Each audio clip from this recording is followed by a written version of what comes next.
अस्सलाम वालेकुम, मेरा नाम है उसामा तौकीर। इन्ना लिल्लाहि व इन्ना इलैहि राजिऊन। कल तोलंबा से मौलाना तारक जमील साहब मशहूर मजहबी स्कॉलर हैं जिनके लाखों करोड़ों में फॉलोअर्स हैं। उनको देखा जाता है और जाना जाता है। उनके घराने से एक पैगाम ये आता है और ख़बर लीक होती है कि मौलाना साहब के जो बड़े बेटे हैं आसिम जमील साहब, उन्होंने खुदकुशी कर ली है या फिर नामालूम अफराद ने उनका कत्ल कर दिया है।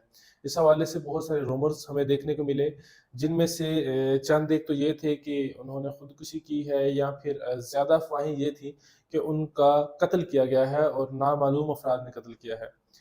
मैं आपको सबसे पहले तो ये बताता चलूँ कि मौलाना तारिक जमील साहब के छोटे साहबज़ादे ने रात 12 बजे सोशल मीडिया चैनल्स पे आके एक वीडियो पैगाम दिया है, जिसमें उन्होंने ये बताया है कि वो किसी भी किस्म के कत्ल का शिकार नहीं हुए, बल्कि उन्होंने सुसाइड किया है।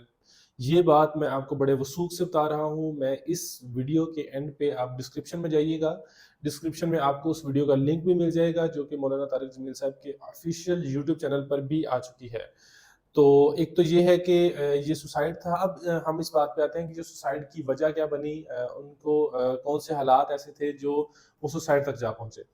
मैं आपको ये बताता चलूँ कि बड़े बावसूख ज़राए से ये पता किया है हमने कि मौलाना तारिक जमील साहब के जो साहबज़ादे हैं बड़े, आसिम जमील साहब, वो एक तवील अरसा से ज़हनी आर्ज़ा में मुब्तला थे। वो साइकोलॉजिकल डिसऑर्डर्स को फेस कर रहे थे, उस हवाले से वो बड़ी शदीद किस्म की मेडिसिन्स भी खा रहे थे।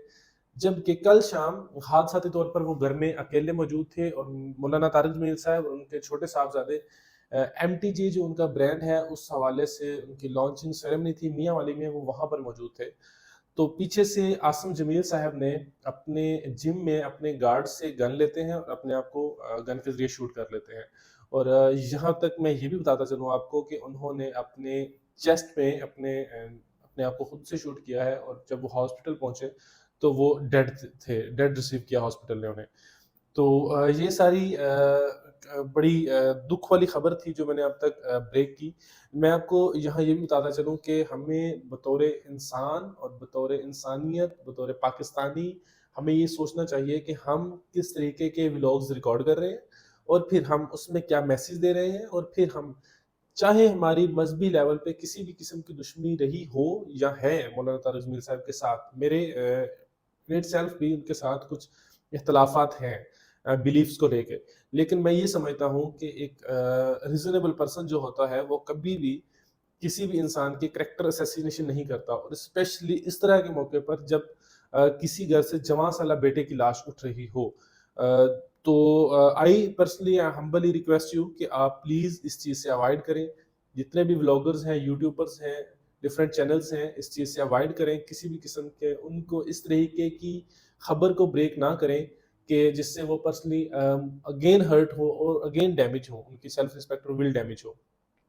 इसके अलावा मैं एक और बात बताता चलूँ कि मैं ये भी आपको वाज़ेह कर दूँ कि मौलाना तारिक जमील साहब के बेटे की जो पिक्चर्स इश्यू हुई हैं यूट्यूब पर, फ़ेसबुक पर और डिफरेंट मीडिया चैनल्स पर, वो सब गलत हैं। मौलाना के जो बेटे हैं, उनकी पिक्चर वो नहीं है जो दिखाई गई है, वो किसी एक और सॉफ्टवेयर कंपनी के सीईओ की पिक्चर ब्रेक की गई हैं। मौलाना साहब के बेटे की पिक्चर नहीं दिखाई जा रही है आपको। जो गलत पिक्चर है मैं आपको वो भी बता देता हूँ, जो सही पिक्चर है वो भी मैं आपके साथ इस वीडियो में आप अभी देख रहे होंगे अपनी स्क्रीन पे। तो ये चंद एक बड़ी ज़रूरी बातें थी जो मैंने आपसे करनी थी, और मैं आपसे अगेन रिक्वेस्ट करता हूँ कि प्लीज़, प्लीज़ इस मौका पर मौलाना साहब को किसी भी तरह का मज़ीद हर्ट ना दिया जाए, किसी भी तरह से हर्ट ना किया जाए। आपके देखने का बहुत शुक्रिया। Thank you so much. Channel को लाइक कीजिएगा और शेयर कीजिएगा। अल्लाह हाफ़िज़।